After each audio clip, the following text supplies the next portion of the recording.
welcome Zander and Jorden to Home is Where the Dark Is. Hello. Hi. Hello. Everyone have a good week? Yes. Yeah? Mostly. Mostly? Yes. What about you? Same. So far, so good. Did you get sick?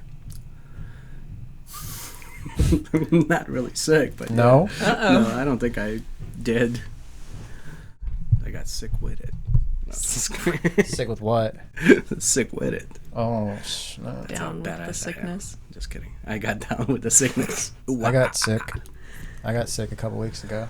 Yep. Yeah, you did. Yes, you were. It just attacked me. It was very violent. I was like, I know. hey. Well, obviously, she would know more than I It's- would. I just Don't heard get the the- after stories of like, oh, he's got a stomach issue. Okay, cool. Don't get the Trader Joe's everything bagel crackers. The crackers are good. This was the ones with the sandwich that had the cream The cheese everything inside. bagel, cream cheese, cracker But then sandwiches. it had cream cheese, and they don't put it in the refrigerator. Nowhere does it say Oh, keep it's- refrigerated. It's like fake milk cream. I don't know. I just I ate too many of them, and then what else? I can't remember what else I had that night. But I just gorged myself, and then I'm pretty sure it was those. It totally wrecked me. Yeah. And then I got like a quick little flu for the whole day, and then I was recovered like 2 days later. But that sucked. That was really shitty. That was bad. That was bad. Ugh. Yeah. I'm sorry. Because I know I annoyed the fuck out of you by asking you every other day, like, how are you doing? Are you better? Are you still sick? Are you better? And you're like, dude, I'm fine. I was Just fuck off. Just shitting myself. Because I didn't Goddamn. know the extent of the shitting process. Isn't it? It sucks as you get older. I guess it depends on your body type, but I've noticed as I get older, your body just agrees with less and less of what you put in it. Like you have to have Yeah. once you find the foods that work for you, you just gotta stick with it, because the second you go off into something else, your body lets you know it doesn't like it much quicker than it used to. Yeah. And then it stops liking the foods that it used to like, and then you're like, oh no, I need to find whole new foods. You can use that as a cheat sometimes, though. Like, sometimes you can use, like, those bad foods that you know that are bad for you, that you've been eating for, like, 10 years or whatever the fuck long, and you know they're bad for you, but then you're like, oh, I'm just gonna take, like, a month or 2 months off of it. Then you eat it because you know the effect right. that it used to have. So you basically use it as, like, a cheaper, how you call it, the cheaper version of what you... to get rid of all the Laxative? toxins. Yeah, what's Laxative, the name of yeah. it? Not laxatives. There was another word for it. Cleanse? Yeah, you use those as a cheap experiment for a cleansing experiment instead Ooh. of going to like a juice shop and like buying $300-$400 worth of juices that you're supposed to take for like 3 days. You're like, I'll just have Taco Bell. Like, boom. Oh. If you go to Erewhon, $300 would be like 10 juices. God. Yeah. Have you ever been Exactly. to Erewhon? Not everyone, but there was a juice spot next to where I live at, and it's a very, very actually sad but funny memory, is because they literally opened a week before COVID hit, Oh. and they spent so much time. I mean, I watched how they built the place in and out. Like, the kitchen was immaculate. Everything was so perfect. Damn.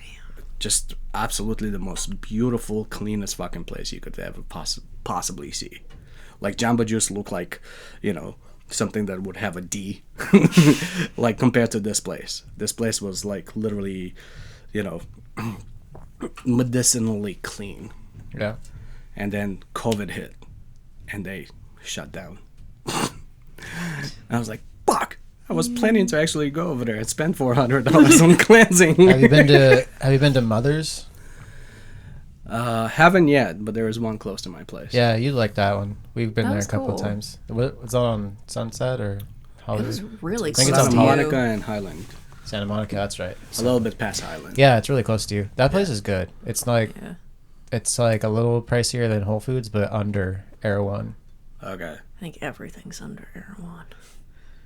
And it's so Yeah. tiny. Like, the aisles are, like, this big. Like, if two people are walking, like, you can't... You have to It's like a stop. Lassen's. Yeah. Yeah. Have you been to Lassen's? It's like a similar kind of, what would you call it? Like an organic, like organic grocer or something? Yeah, it's like smaller, crunchier Whole Foods. Like, all kinds of... Every time I go to Whole Foods, I keep getting dirty looks, so that's the reason I don't go there. Everybody looks at me like, what the fuck is this loser doing? So I just fuck off. Like, this guy's definitely not here for the right reasons, is he? Like, He didn't okay, show up in a Tesla. Fuck him. Yeah, basically. So like, yeah, I know. I'll just fuck off. I get weird looks when I go into Whole Foods a lot. And then, where was I? I was just somewhere and someone like totally looked at me weird. Fuck, where was it? It was at Target. Yeah, I was at Target today. Oh. And this lady was just like, ugh. And I walked by, I was like, Jesus Christ. Yeah, I was like, She okay. make a sound? No, but she. Damn. I heard Might it. as well I heard it heard in it. my own head. She was like, she was like, fuck that bitch. Jesus. Yeah, she was. But I don't know. People are very strange. People get more and more strange here in Los Angeles. Yeah. Going out every day is, you never know what's gonna happen or who's gonna say what someone's gonna say to you, or Yeah. Absolutely. it's always fun though, as long as no one attacks you. Yeah. True. Have you ever been attacked in public, Jordan? Yeah. Really? Yeah. Well, at work. Oh right, yeah. Oh. Do tell us a story. Oh no. No? Come on. Come on. Well, time. just drunk people, or there was one extremely funny situation when I used to work on Hollywood Boulevard, and it was funny as hell. Is because like the guy that was there with me hanging out, he actually worked across the street from me at the Pantages, and they had that like Garibaldi or whatever, that chocolate. Oh fucking- yeah. Oh, yeah. And this guy, I don't even remember his name, but obviously it's better that way. But he used to come into the store and just hang out with me because we would just shoot the shit and just laugh our asses off. So we're just shooting the shit, and he's like telling me the story about, whatever the fuck not. And this and this guy just rolls in on a wheelchair. He's pissed the fuck drunk, and he thought that he was the person that works there. And he rolls by in this wheelchair, and he looks at me, and he's like, KKK, and just Oh my rolls God. by. What? Just continues to look for alcohol, which was absolutely hilarious because the guy actually looked at me, and he was like, dude, I look more like fucked up than you do. Wow. But yeah, I've been attacked at work, just by homeless people and whatever the fuck not. And did they try to steal it like right in front of you, or oh, there was plenty of that. like reach over the counter and do shit like that? There was not to necessarily to that high of a degree, but there was one person that would come and he would do this trick of like, he had bigger bills, so he would be like, change me $100, change me a 50, change me another 100. So when you do it really quick, you're not paying attention, and sometimes people can walk away with that money because they basically build it of like, oh, you don't remember how much you're giving me back. So that happened quite a few times, but luckily I am Jewish. So they never got away with that. I mean, this guy kind of gave up after a few times that he tried to come in and do that. And no, there's been plenty of stealing, plenty of fighting, plenty of that horseshit. But yeah, it's just a lot of it is just trying to be as cordial as you can and trying to control the situation as much as you can. But when things get out of the way, you just try to kick these guys out, and just unfortunately sometimes you actually have to put hands on people at that point. But You have the right to at that point. not necessarily. If they're but, in like your place of business, right? You can kind of. yeah, there's all kinds push of them out. rules and all kinds of fucked up shit that is Yeah. extremely unfortunate, because I didn't know some of these rules, but Yeah, I mean, you have the upper hand just because you're working in the place, but you could still break the rules and not know that you're actually breaking them. Like, you're not... If somebody's stealing but he's underage, technically you can't put your hands on him to kick him out, whether he's stealing or not. There was a couple times that I did that. What if there's like a security guard working there? That's different. Yeah. But also, like, you have to basically lock the doors and keep the person in. Oh. Which, in a way, it's actually more of an issue. Yeah. Because if the person decides to just go crazy and start fucking As a knocking weapon things or over, something. Yeah. then you actually have to clean that up. Fuck. And, like, Yeah. there's nothing you could really do, because if he's underage, even when the cops show up, they're just going to take him, and then they're just going to let him go the next day. So, like, if he decides to say this person, like, you know, truly wants to, you know, make his point, he can come back the next day and do exactly the same thing, and exactly the same thing, and exactly the same thing, Jesus. until, you know, they decide to, you know, actually charge him with something, or whatever the case may be. Pain in the ass. So that has happened. Xander, what about you? Any crazy public altercations, I guess? Oh, yeah. Really? Yeah. Anything I know about? I think I told you about that time in Fullerton where I got, like... Oh, the guy on the, like, jumped on your car or something? Well, that one, too. That was... That one was, like... I left work early that day because I was really sick or something, and I was like, I gotta go home, I gotta leave. And then I got in my car and I was like, oh my god, I don't have any gas, I have to stop and get gas. Fine, I was just like sitting at the gas pump, like doubled over, like, okay, I just gotta get home. This guy came up and was like, oh, do you have any money? And I was like, I really don't, I don't have any cash, I'm sorry. And then I got done, got back in my car, and he just like launches this like full drink at my windshield and starts like cussing and banging on my window. I was like, what the fuck? And that's all I yelled.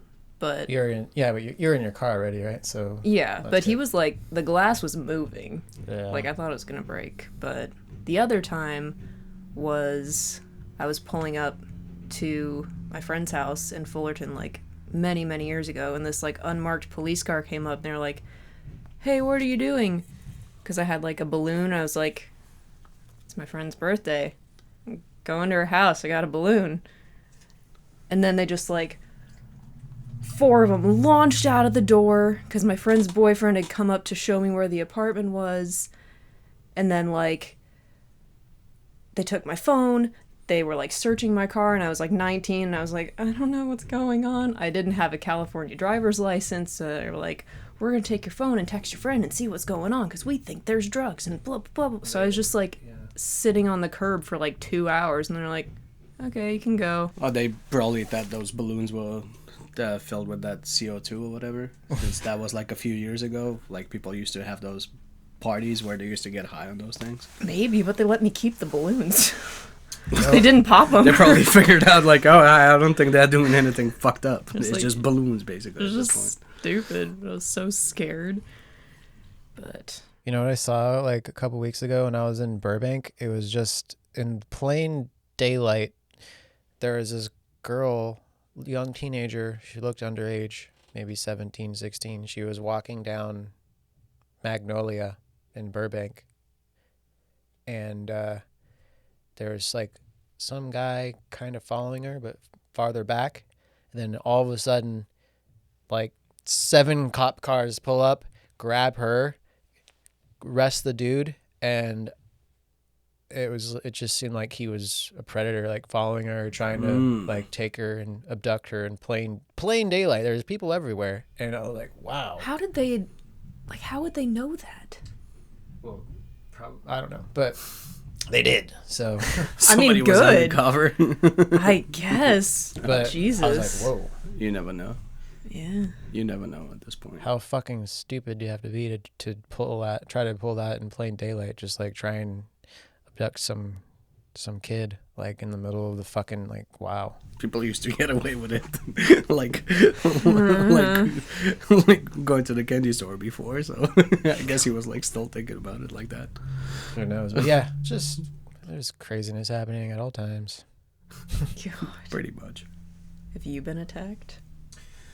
Yeah, one time it was one of my first years, and I lived in Hollywood going to music school. I was with one of my old friends at the time. Don't speak with her anymore, but we were walking back from some club, and this homeless person, or this like completely deranged, crackhead, tall, disheveled older dude, like came up behind me, like with I think I told you this before, with you know, the signs that are attached to the metal poles all around, like no parking, like they're all attached by, some of them are attached with like strong metal wiring.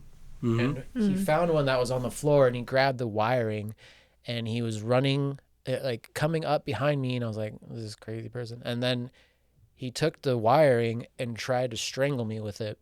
The And fuck? tried to like fuck? try to pull it and like cut me. He went like that, and I fortunately got out of it before he could get a good grip, but that was pretty scary. I was like 18. I don't think I knew that.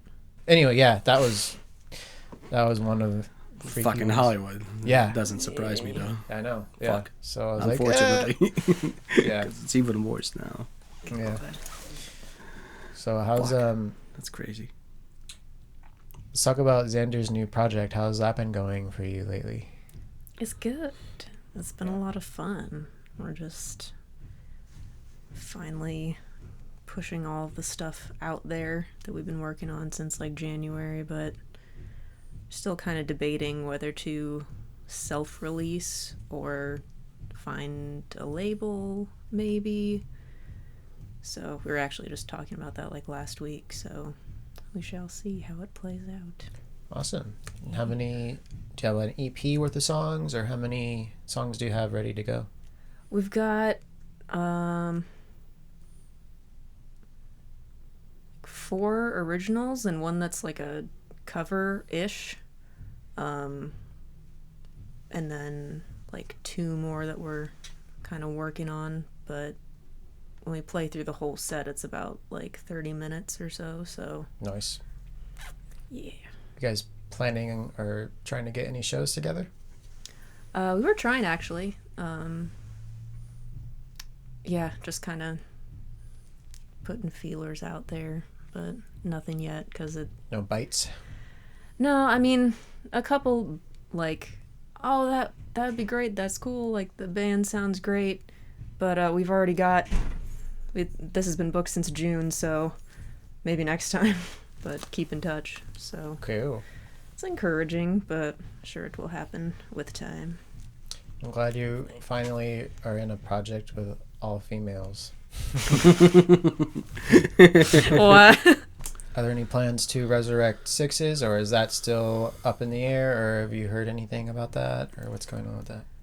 We keep in touch. I think we're still eventually gonna write and get together, but since Steven's got an insane job, that I think when we last talked at that Conan show, he was like, they're finally letting me hire new people so I can actually have time. And Paul's in San Diego and I'm here, and so can't exactly just jump and get together and jam, but it will happen when it happens. So it's pending for now.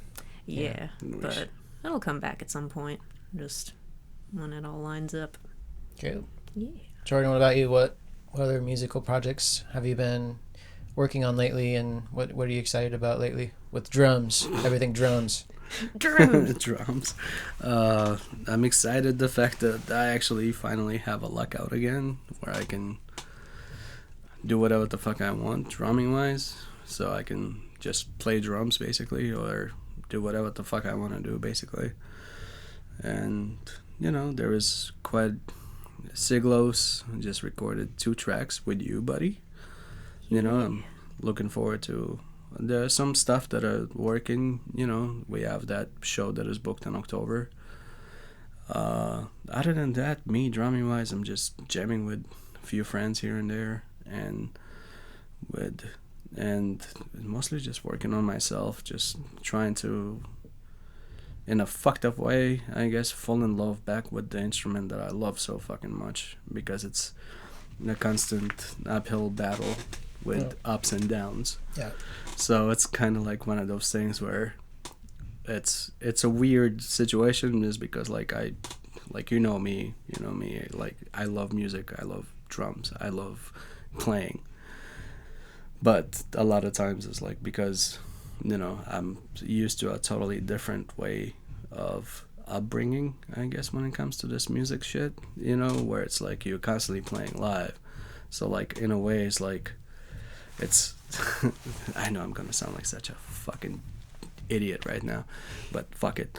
It's like when you're constantly like playing live because you're in like other bands, like you don't really give a shit about like how actually good you are.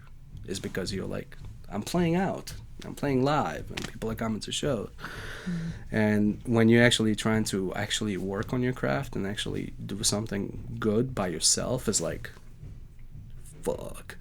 It's like, I ain't shit. or when you like go into a studio and record something and it's like micro focused on your performances. Yeah, because it goes from like, oh, I'm in the studio and I'm in my practice room, in my lockout where, cymbals are really loud, drums are really loud. You can't really can't tell the consistencies of sounds and certain things of how clean they are. You know what I mean? Like you can navigate yourself by drumming, specifically when you're drumming, like, oh, you gotta hit the drum right here every single time, this is the sweet spot. But when you're like, say that you're just jamming on the drum kit and you're just creating something just to move your limbs and shit, so you just get involved into like saying like, oh, well, at least I'm moving, so you don't really pay attention to the hits. Yeah. But then you go to the studio, like every single hit is like, if it's a little bit off, you're like, I fucking missed it. This sounds like shit. I am not clean. I have to fucking clean this up. But at the same time, you're already in the recording studio. So it's kind of like, time is fucking clicking. Yeah.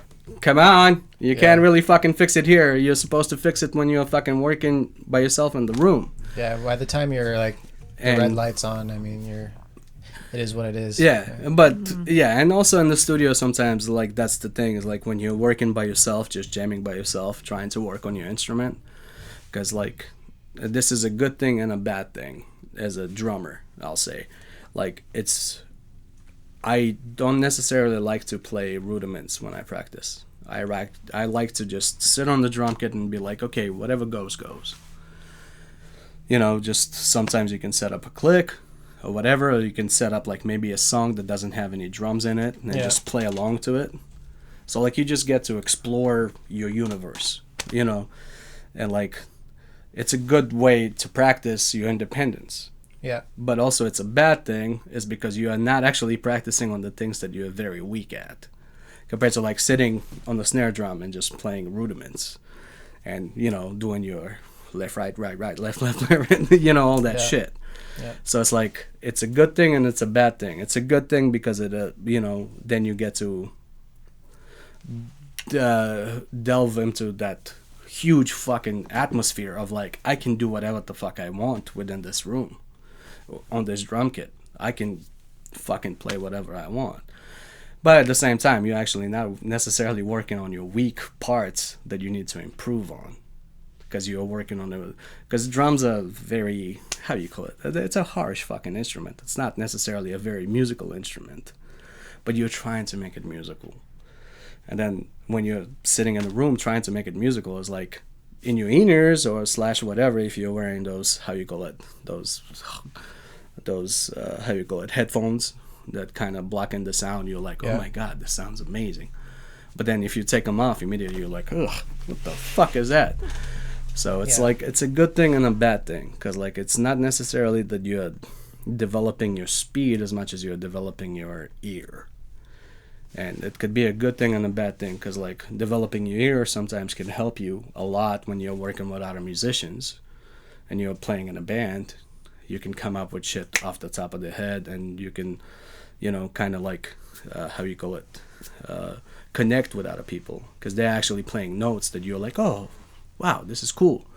They're not looking at like how technical you are. But in a way it's a bad thing, because then you can be very musical, but if you don't have the technicality, Yeah, it's a balance. it's Yeah. an extreme balance of Yeah. good and bad at the same time. You can be musical. I mean, you can get really nerdy and you can tune your heads a specific way, you know, to Yeah. specific notes, and to if you know if the majority of your songs in the project are in drop A, for example, you could tune in like fifths or whatever, and it could be a little Yeah. bit musical, but yeah. But within the technicality of like, you know, say timing and, you know, like tempo and all that stuff, and the fact that as a drummer you can play on top of the beat, behind the beat, you can change the fucking tempo, you know, you can play triplets within whatever the shit, like you can become extremely, like, you know, I think that's why Meshuggah is one of my favorite bands, because like most of the tempos are always 4/4, but if you listen to it, it doesn't sound like a 4/4.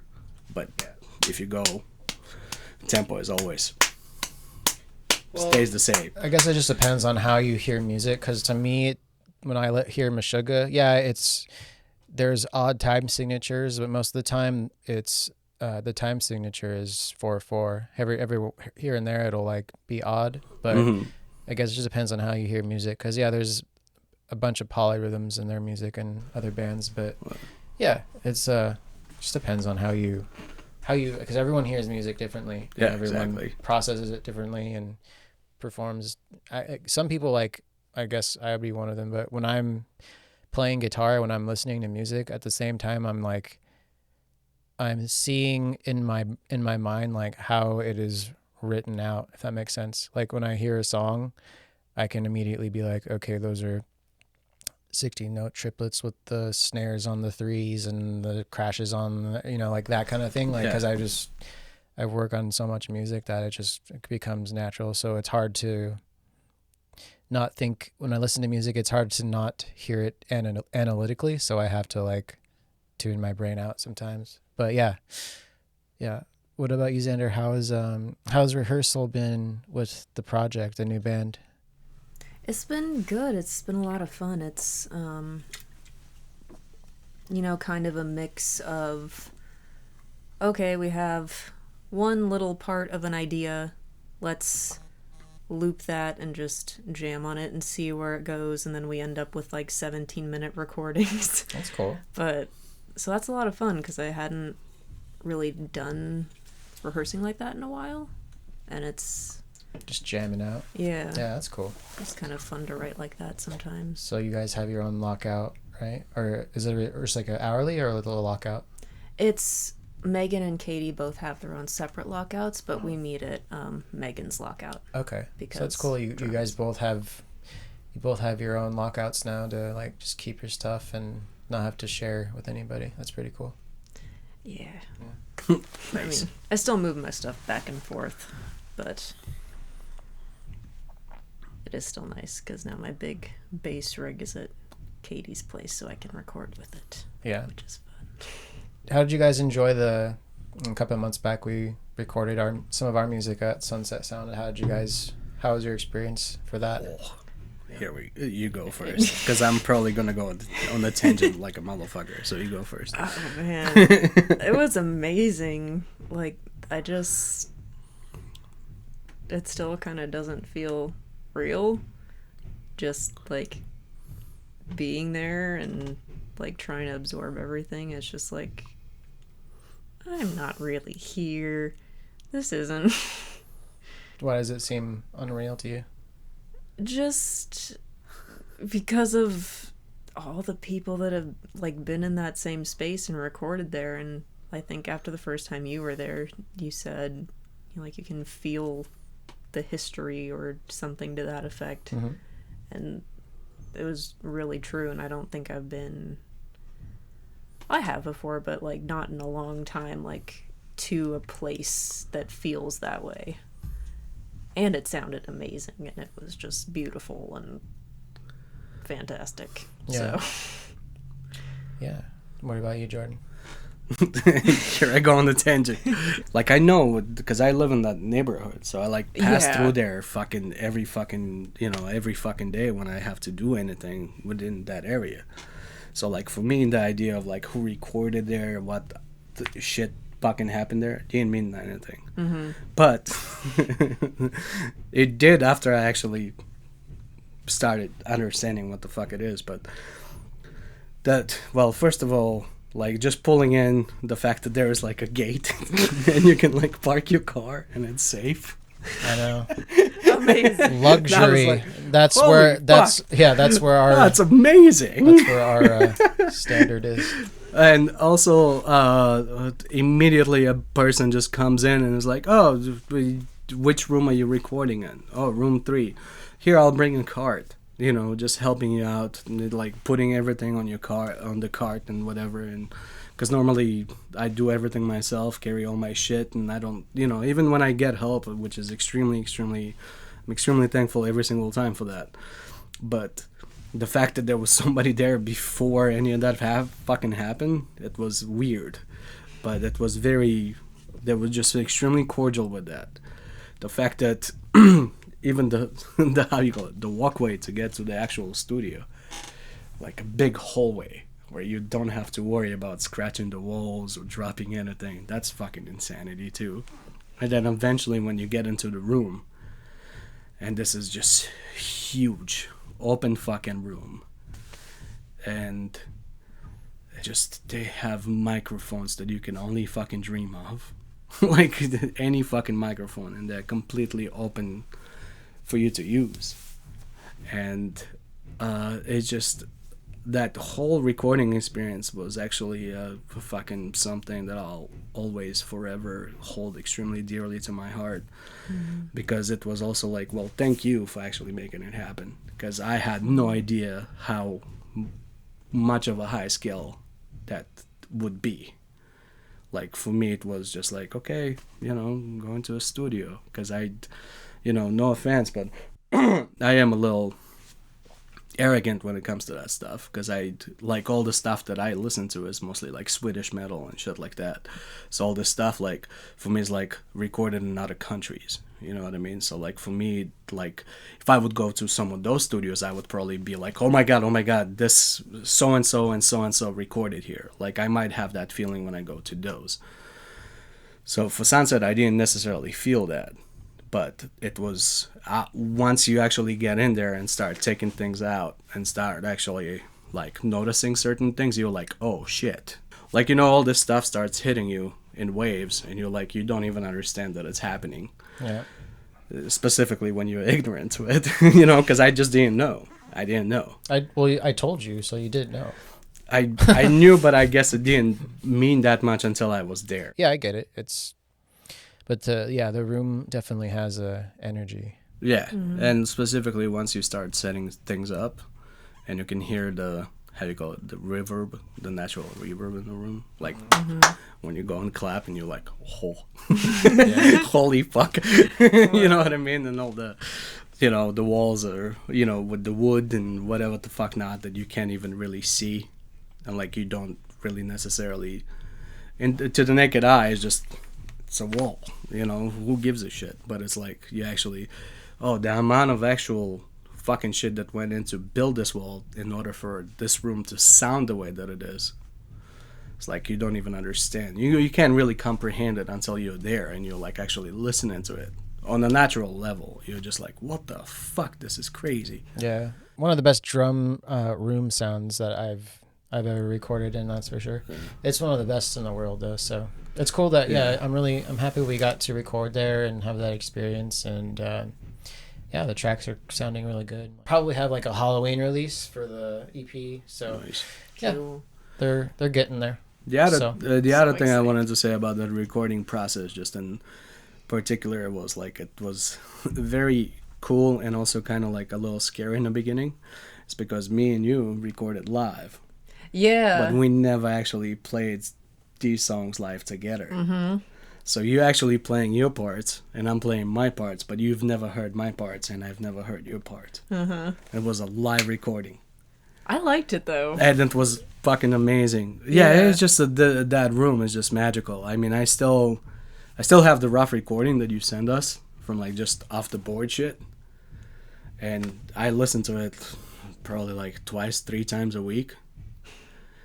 So it's just it just has this like, you know what I mean, this feeling of like, holy motherfuck, like, Yeah, it sounds wow, really good. this is unrealistically fucking amazing, and it's us. Like, you know what I mean? So it's kind of like one of those like, what the fuck? I don't know how to explain it, because it sounds absolutely fucking amazing, and it's kind of scary, because it's like, I don't know, I still can't tell that it's me necessarily playing it. Why? Like that, it's somebody else. Why? I don't know. That's just the way I feel. I'm extremely insecure. Stop it. It is you. Stop it. I'm extremely insecure. I have videos of me playing it, and that, you know, a lot of it has to do with my own insecurities. So like, that's the reason sometimes, even now with just SORDES, with any other band that I've been in, I try to record my live performances / recording, because I have this extreme insecurity that people would think like, oh, that's not you playing. This is bullshit. This is all computerized. Oh, No. I have this thing. I don't know if it's necessarily from other people, and maybe it's my own fucking horseshit too, but that's just the way I feel. That's the reason why I listen to it. Like, I have to sometimes listen to it and look at certain things in order to be like, no, this is me. Like, this is actually reality. Yeah. Like, this is actually my life. You know, that's just the way I am. You know, because I can't explain it. That's just the way I am. That's how I've always been. I get it. Yeah.